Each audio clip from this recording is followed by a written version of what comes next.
everyone, and welcome back to my channel. My name's Helen, and today I thought I would have a go at the mid-year Freakout tag. I have just watched Jade from JD Ray Reads do her tag, and that just motivated me to do it myself, so thanks for that, Jade. So yeah, there are, I think there's 13 questions, and I've had on the back of a B&M receipt, I had a little go at thinking about which books answer the questions for me. So I will go through quickly and let you know. I've not got all of the books here, obviously, because some questions about anticipated books and some I've already got rid of. So yeah, so the first question is, which is the best book of 2022 that I've read so far? So the one that I have gone for is the one that, excuse me, I'm getting over COVID, so yeah, I'm tested negative now, but it's landed on my chest. So is one that I read for Eurovisionathon for Germany, which is The Vintage Springtime Club by Beatrice Meyer. It's basically about a group of older people who decide to live together as part of a flat share. It all comes together because one of the blokes in it, I can't remember his name, Philip, bumps into an old flame, which is Ricarda, and she is, for some reason, she can't stay in her house anymore, and she's kind of in dire straits, and just out of the blue he says, why don't you come and live with me and some of my friends in this flat share that we're going to do? And then he quickly pulls it together. I kind of liked the sound of it because I thought it's going to be kind of a little bit Thursday Murder Club in terms of the older people coming together in a community, and that's kind of what this felt like in parts. They really pulled together. They go through a lot of ups and downs. With being the age that they are, a lot of things come up, and they really support each other and look out for each other. It was just a really feel-good book. There were some really hard bits in it, so there are trigger warnings, I'd say, for like ill health in older people.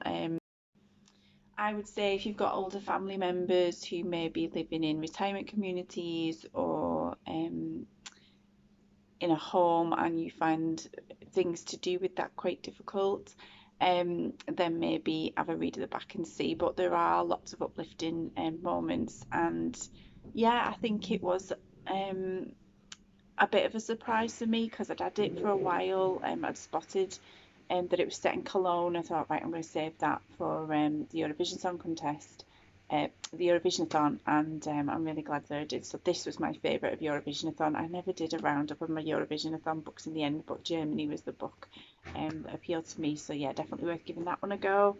The best sequel that I read this year was the Hawthorne Legacy by Jennifer, I think it's Jennifer Lynn Barnes. I read the Inheritance games this year and then quite quickly picked up the sequel, which is quite unusual for me. It takes me a while to get through series, which is really annoying. But this time I enjoyed it so much I read the Hawthorne Legacy quite quick. I give the Inheritance games just 4 stars, and then the Hawthorne Legacy 5 stars. I really felt it got better in this second book. I loved a lot of the characters. I think it was sometimes when there's quite a lot of characters it can be difficult, and that I can't remember the book that I read recently. There was just too many. Oh yeah, I'll speak about it later. I do remember the one. There was too many characters and trying to picture them all in your head. I don't know if they just weren't written well enough that I couldn't imagine them. I'm going to take these glasses off because that reflection's doing my head in. Whereas this one, I felt like there was quite a lot of characters, but whether they were built up well or there was just enough in number to like kind of picture them all well. But yeah, I'm definitely going to say the Hawthorne Legacy. And the third one, I don't know if it's out yet or it's due out. I can't remember. But I'm definitely getting onto that because, yeah, I'm a big fan. So yeah, I want to say thank you to Ashley from, is it Ashley's Media Addiction? I think that's the name of a channel. Because when I was putting up about different ones that I was considering for, I think it was when I did Whatever-a-thon, and she said that she'd really enjoyed it as well. And I think that kind of just pushed me to go for it in the end. Next is a new release that I haven't read yet but really want to. This is relatively new out. It's Throne by Sarah Cox. And one of my videos I mentioned that my dad had got a voucher for spend so much in WH Smith's and get so much off. I saw this one. I'd heard Sarah talk about it on a podcast with Fern Cotton, Happy Place, I think it was. I think that was the one that I listened to it on. There was a podcast. Sarah Cox talked about this, and I thought, you know what, this sounds like it could be quite good. It basically said the women of the inventor's housing estate keep themselves to themselves. The dilapidated community centre is no longer the beating heart of the estate that single mum Becky remembers from her childhood. But the new parity class she's helped set up feels like it could be a fresh start and not just for her. As Becky and her neighbours begin to come together to try out a new skill, unremarkable lumps of clay are hesitantly, lovingly transformed, and so too are their lives, moulding friendships, throwing relationships off centre and revealing concealed passions. But what happens when the cracks begin to show? My washing machine's on. I've just put a wash on. I'm up to date with my washing, which I made up with. This is the last load to go in. And I don't know if you can hear it, so bear with me. I'm going to shut it. I won't hear any more noise now. So yeah, I definitely think this is one that I am anticipating. It's one of them where I kind of picked it up based on hearing about it. I did my usual thing. I haven't read it straight away, and now I know that it's slowly going to decrease in the amount that I want to read it. This happens a lot, so I really need to get to it soon. But when I picked it up, I definitely wanted to read it. The next one is my most anticipated release for the second half of the year, and this is definitely The House of Fortune by Jessie Burton. It is the sequel to The Miniaturist, which a lot of us read as our... It wasn't the group book for Eurovision-a-thon in 2020 or 21, I can't remember which, but a lot of us had it as our book for the Netherlands, and so we kind of, quite a few of us read it together. But there was a lot of questions with that book. It was quite mysterious, quite up in the air, and when you got to the end, I think I remember that I still had quite a lot of questions to answer. It was a very strange book, but I find it really impelling. And so now that I know there's a sequel, I'm thinking, please let all the ends be tied up. I went on an author chat through, I can't remember the name of, it was like a subscription box. You get the book, you get a few gifts, and then you get to go on a chat with the author and do like a Q&A. Excuse me. And Jessie Burton was one of them. It was for, what's the book she does? I can't remember the name of it. I'll put a picture up of it here. But she did a chat about that one, and that made me want to read more by her. I haven't read The Muse yet, so if you've read The Muse and you think it's good, let me know, because she's definitely an author that I think I will want to read more from. So that was the most anticipated release. It's out in July. I just don't know when in July, but it might even be out now. But I have got it on hold from the library, so hopefully I can try and hold off buying it, because I'm trying to stop rushing out to buy new ones as soon as they come out, which is what I did with Throne by Sarah Cox, and I've now done with the biggest disappointment of the year. I rushed out and got this one at the same time. I had such high hopes for this. This is Murder Before Evensong by Richard Coles.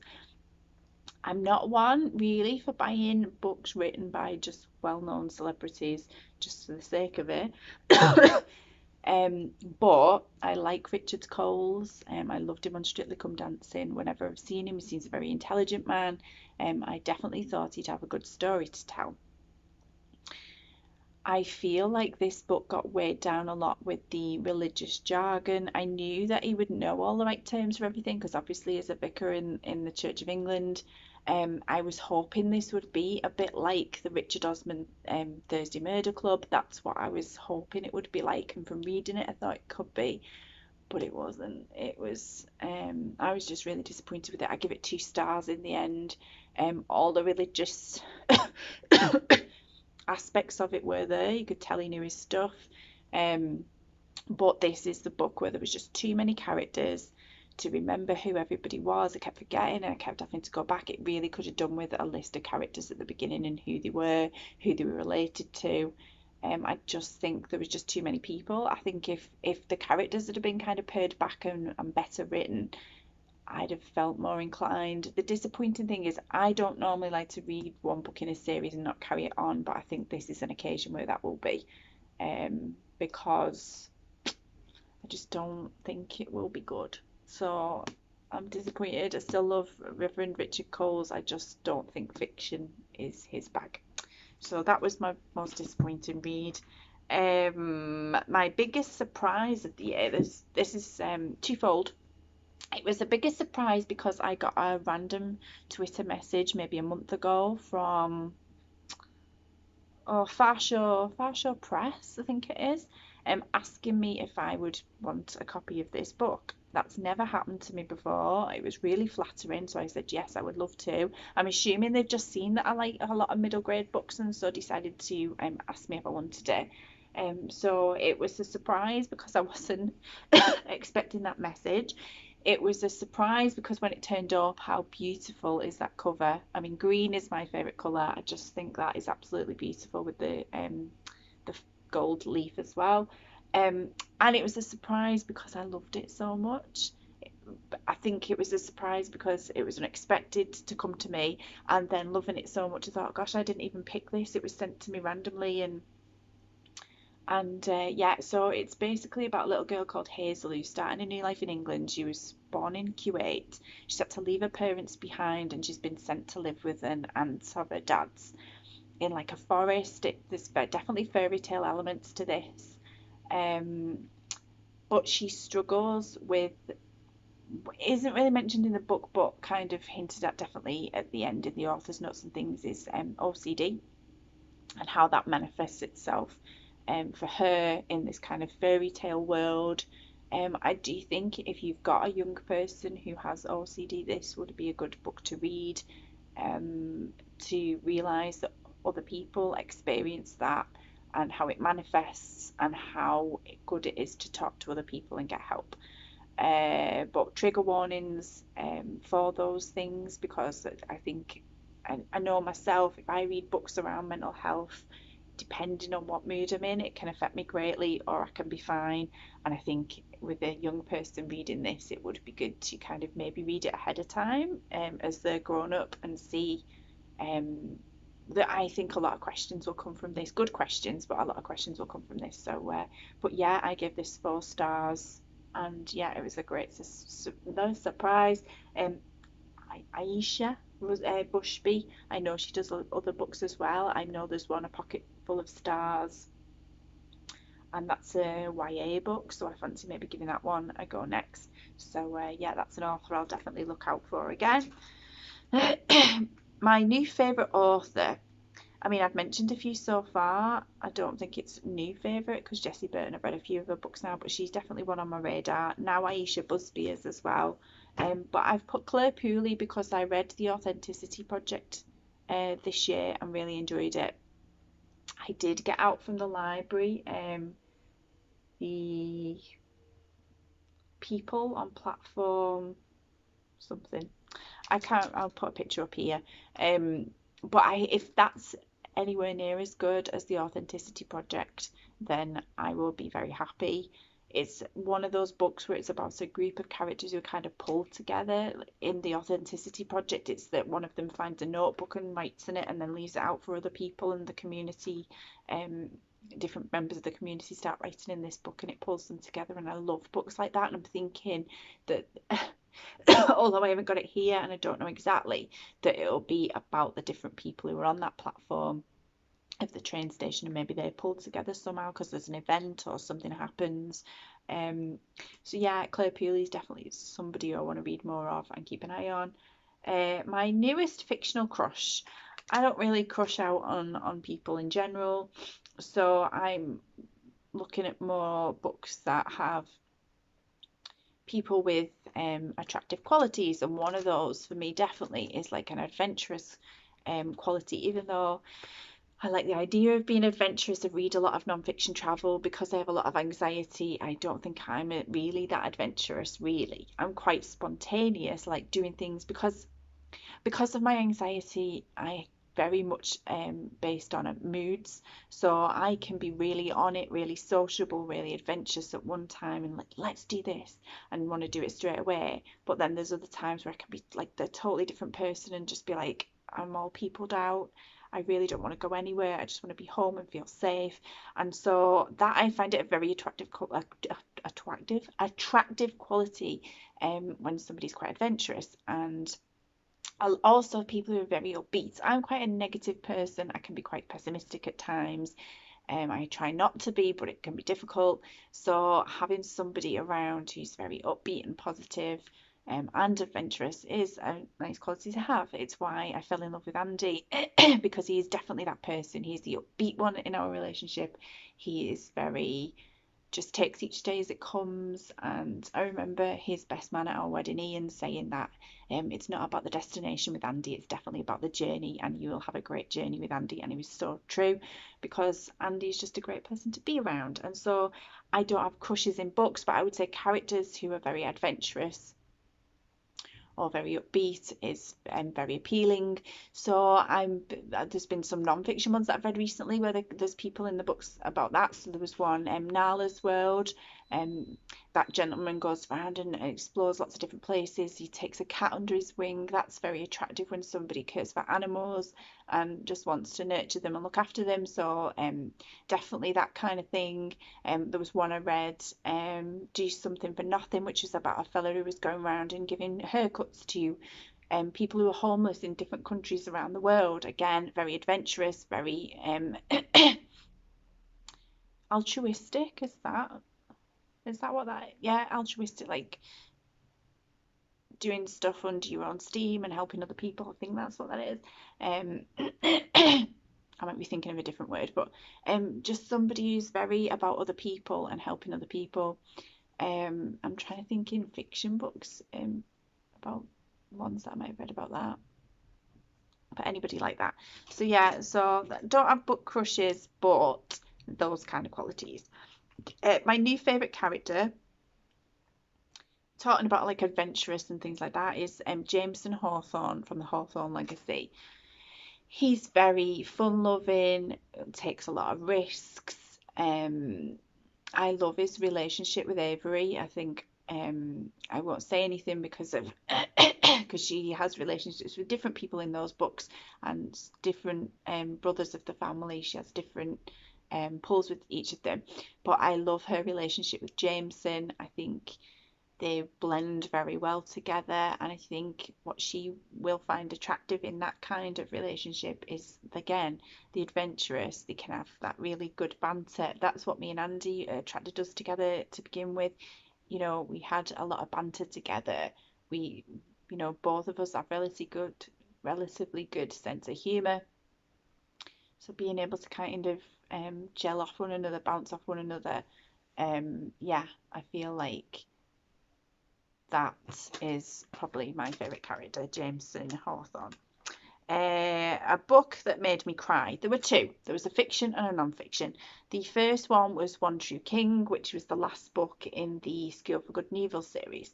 I can't say too much about it because there are like 6 books, I think. 6 or 7 books in that series. 5 or 6. I don't know. I'm not very good with things like that. But the relationship that it was kind of focusing on, and I felt was like the main relationship in it, didn't make me cry. It was the sideline relationship and how that came together at the end that made me cry. If you know, you know, and message me in the comments. Well, maybe not in the comments, but feel free to message me privately on Twitter or whatever if you want to talk about One True King, the last book in the School of Good and Evil series by Saman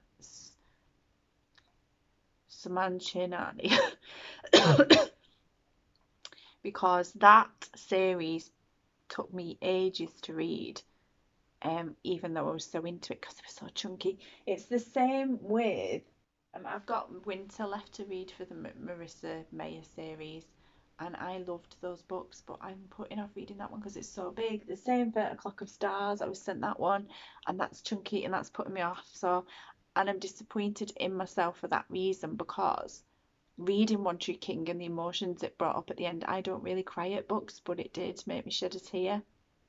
So I'm thinking, get on reading these ones that you've loved, even though they're chunky, because it's worth it. The non-fiction one was Bigger Than Us by Fern Cotton.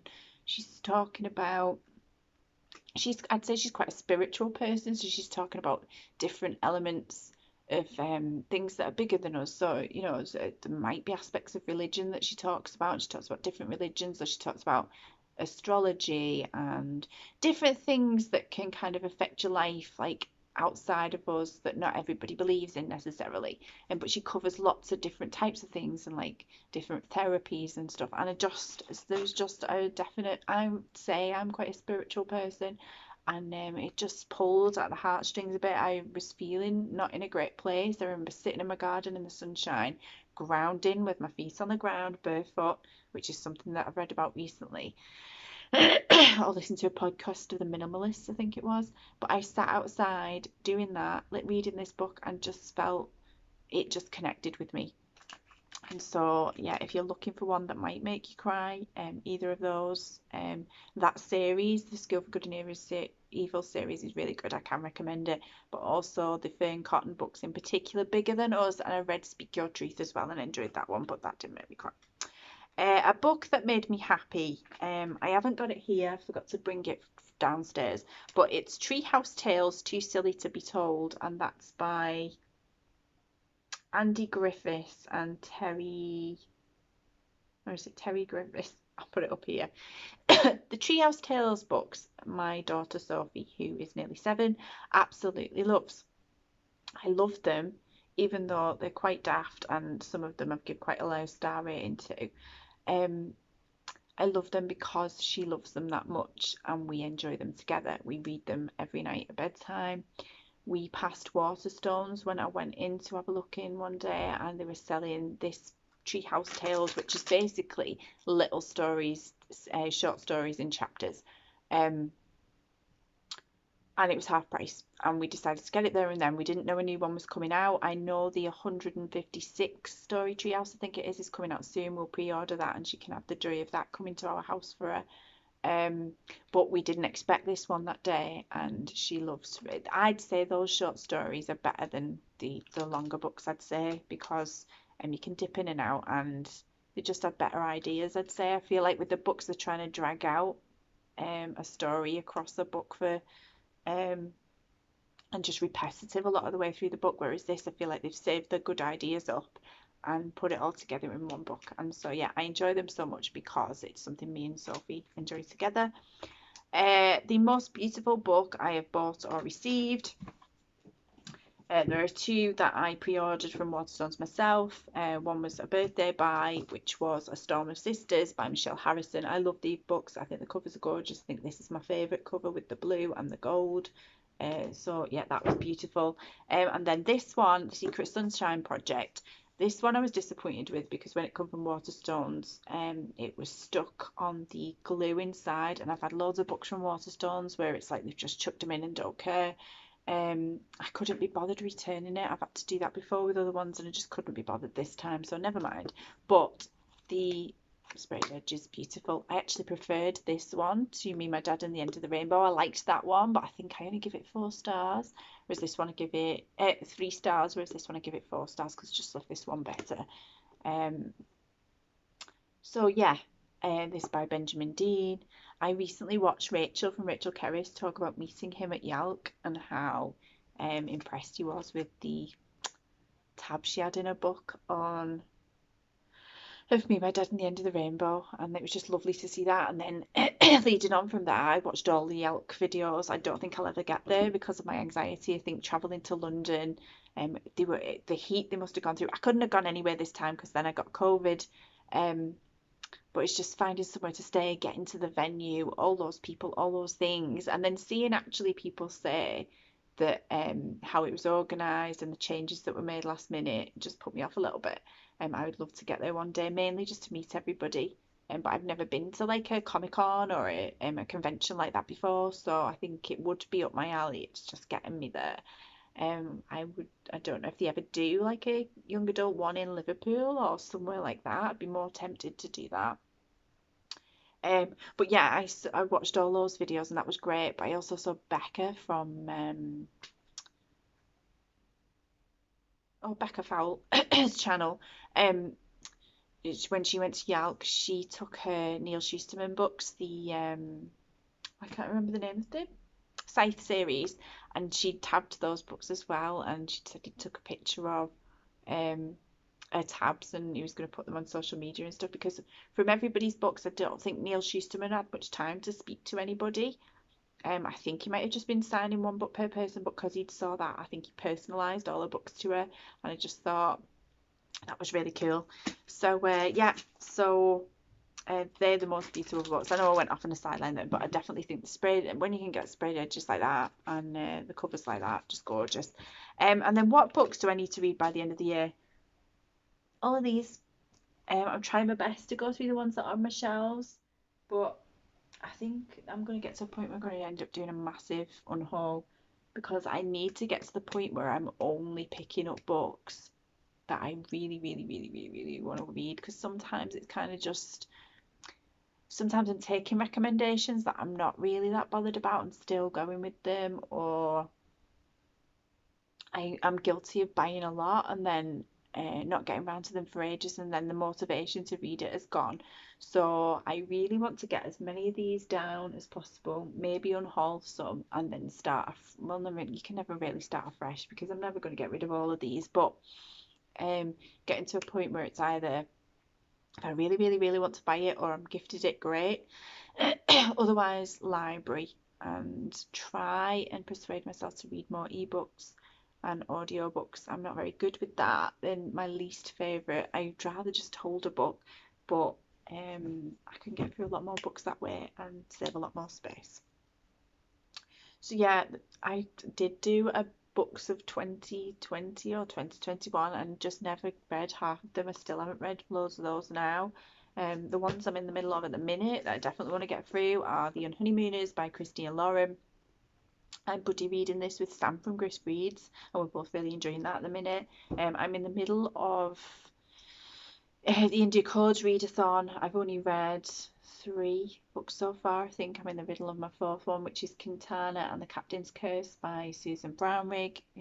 I work with this lady, so yeah, I really wanted to read this because I wanted to support her books.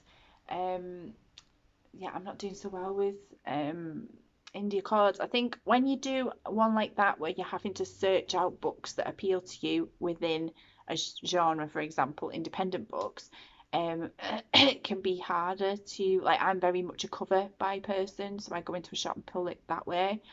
Whereas if it's a lot of searching to try and find the ones that are independently published and ones that appeal to you, because there's a lot of fantasy books that are independently published, and I'm not really that into fantasy.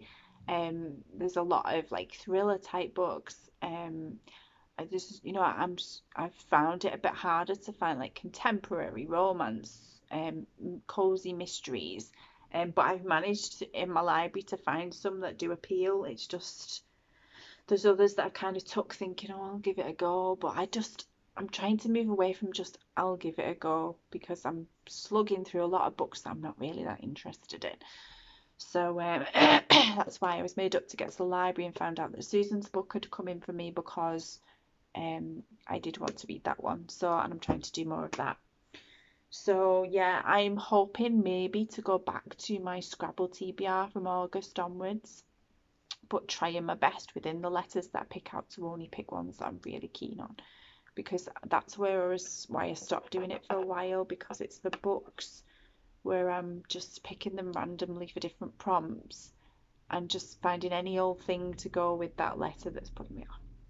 So yes, I hope this was okay. Feel free to do the tag if you haven't already. I know we're in July and that's, not totally midway, but when I hadn't done it and I thought, oh, I just won't do it. I'm not very good with tags.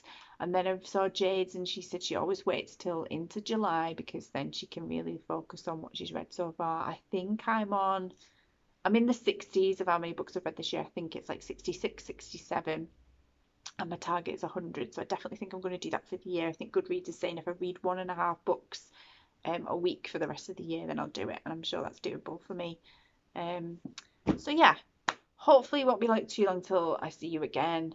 I would like to start doing more regular videos. I'm definitely good at doing TBRs, especially because I love doing readathons so much. That's not a problem. I'm not great at doing wrap-ups, and I do need to get better at that. And just generic ones. Like there's so many tags that I could do that I would assume would be interesting because lots of people are doing them. So there's no real excuse not to at least do a TBR a month, maybe a couple of tags.